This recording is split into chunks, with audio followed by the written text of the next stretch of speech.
right, so back to becoming. We are in part 3 of our series on becoming, choosing a life in process over a life on hold. Because you've got to know lots of things are on hold right now, but your life is not one of them.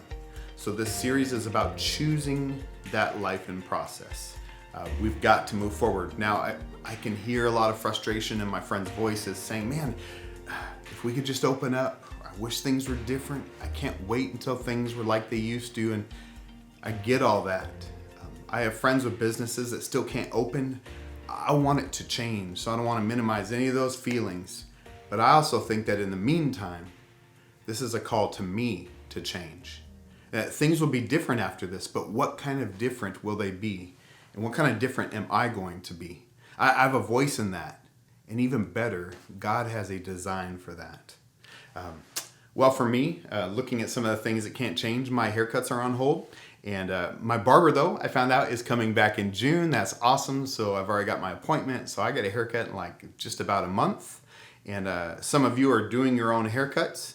And for that, I don't know if I applaud you or if I laugh with you or whatever. And but it's great. And some of you, your spouse is cutting your hair and that's working out for you. And it's kind of fun seeing how far and fuzzy we can get during this time. Our lawn looks a little like some of your hair too right now. And our field was just growing. So we had this guy and he came out and helped with our field, also dialing in a lot of our property. So it looks a little more normal now, thankfully for us. And as I was moving stuff around and getting ready for that guy to come out and mow our field, I was looking at our house, and I thought about how when you look at a house, you notice certain things.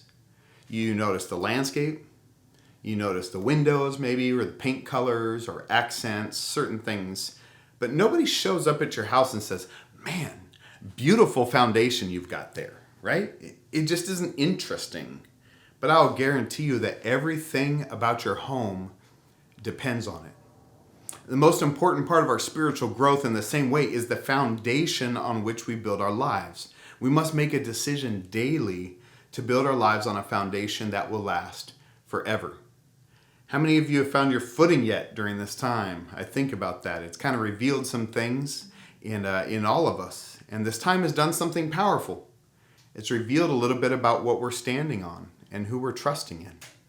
This reminds me of something that Jesus said to his followers, and I'd like to read it to you. It's found in Matthew chapter 7, verses 24 through 27. It reads, "Therefore, everyone who hears these words of mine and puts them into practice is like a wise man who built his house on the rock. The rain came down, the streams rose, and the winds blew and beat against that house, yet it did not fall, because it had its foundation upon the rock. But everyone who hears these words of mine and does not put them into practice is like a foolish man who built his house on sand.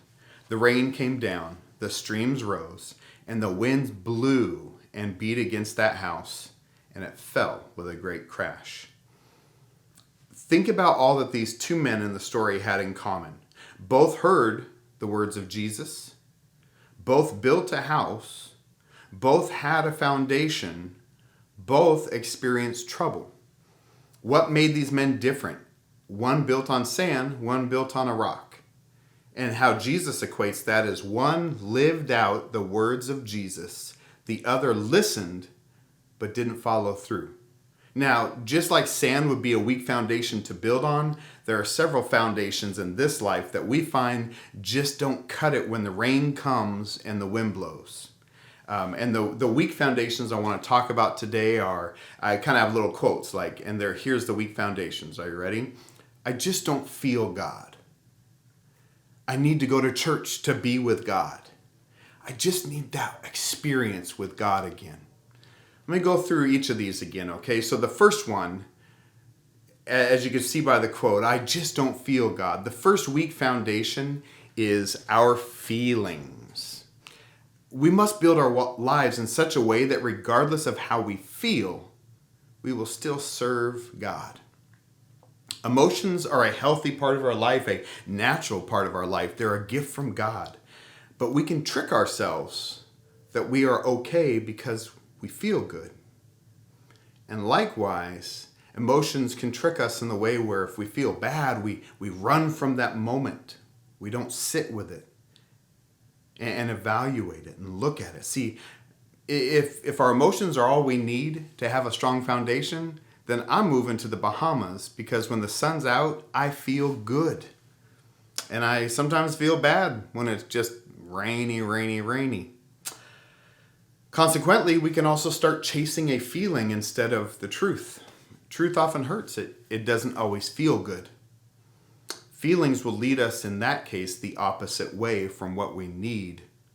Again, feelings can tell us a lot of good things, but they can't be our foundation. Number 2, the second one is our location. This has been one that's really shaken some of us up because we're stuck in spaces. And we must build our lives in such a way that regardless of our environment, we will still serve God. Anyone can serve God during good times and in good places. Anyone can be excited about God given the right gathering or environment. But our locations have radically changed in this pandemic. I mean, case in point, what we're doing right now. I can't see you. You can see a little of me, but we can't touch. We can't experience in the same location. And if location was my foundation, I'm in for a storm right now. It's why we must stop making the word church synonymous with building. And that's why we can't depend on a location for our foundation. The third one is our experiences. We can't build our lives on mountaintop experiences with God. We must build our lives on the solid truth that Jesus spoke, not a singular past experience with him. And that's why we don't seek a certain experience. We seek after Jesus. Imagine it. It's like a date with Christy. It's like if I went on a date with Christy and it was great and I loved it and it was perfect. And I spent the rest of my life trying to have that one date over and over and over. See, Jesus wants to show and teach us new things. You don't need a certain experience over and over. You need Jesus in this moment to speak life to you. So what does our text tell us about the guy who built on stone? Because we want stone, not sand, right? So the guy who built on stone, he followed through on the words of Jesus. He practiced. He got direction from the words of Jesus and he lived it out. It's a bit like a workout, okay? So I can know a lot about working out. I can memorize facts. I can understand form, correct form, and how many reps I should do to experience certain things. And I can understand about diets. And I can even have all of the gear at home. And I'm sure some of you have all of the gear at home, right? Just like I have some. It's in my garage. In fact, I found some stuff just the other week I've been looking for. But it means nothing without action, right? So finding my jump rope like I did in the garage the other day doesn't change anything if I'm not using my jump rope. Take it further, okay? Let's apply those ideas of the weak foundations I shared. Let's apply those to this idea, this scenario about working out. Where does my health turn when my foundation for exercise is based on my emotions?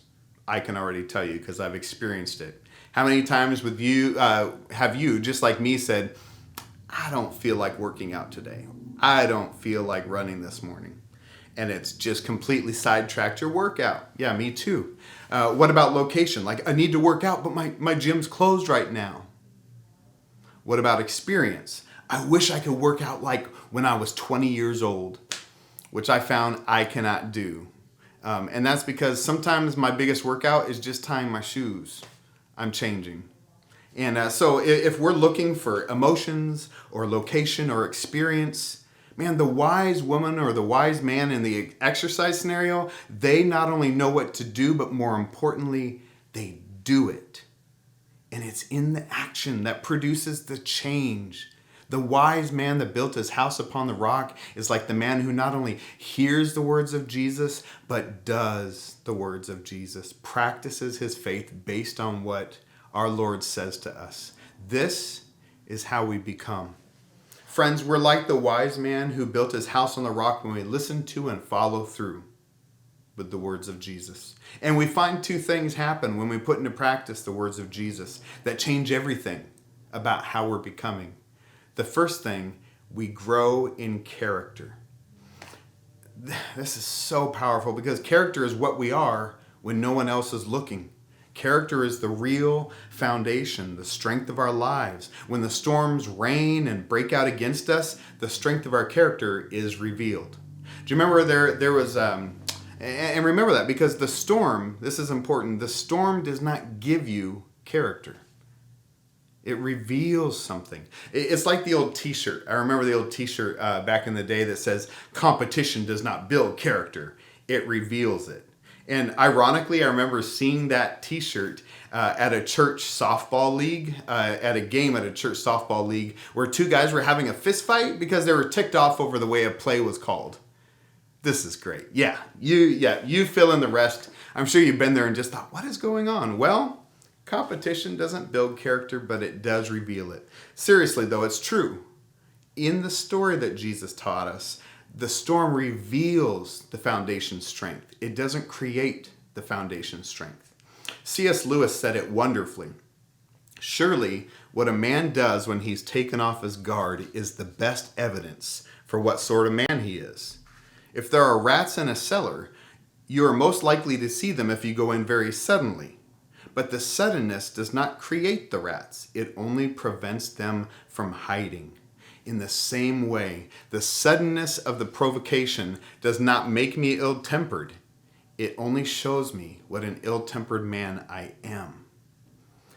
Here's the good news before you get too discouraged. Jesus is totally into foundation renovation. He loves to invite us to trust him, to trust his ways, to follow his paths. And so if some of this weeks of being in quarantine or whenever you're listening to this, you might discover whatever trouble you're facing has revealed some cracks in the foundation. The good news is that the grace of God brings forgiveness, brings hope again, that our lives can be different because we trust in Jesus. And then by trusting his words and practicing his ways, we find hope and we find new life.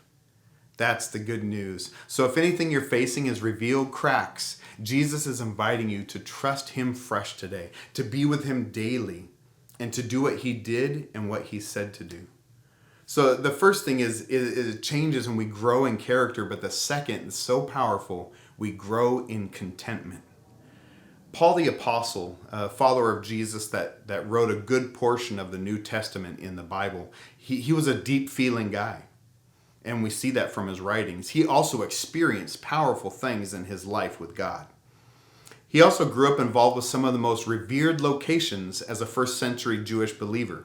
So if any guy could rely on emotions and location and experience, it would be Paul.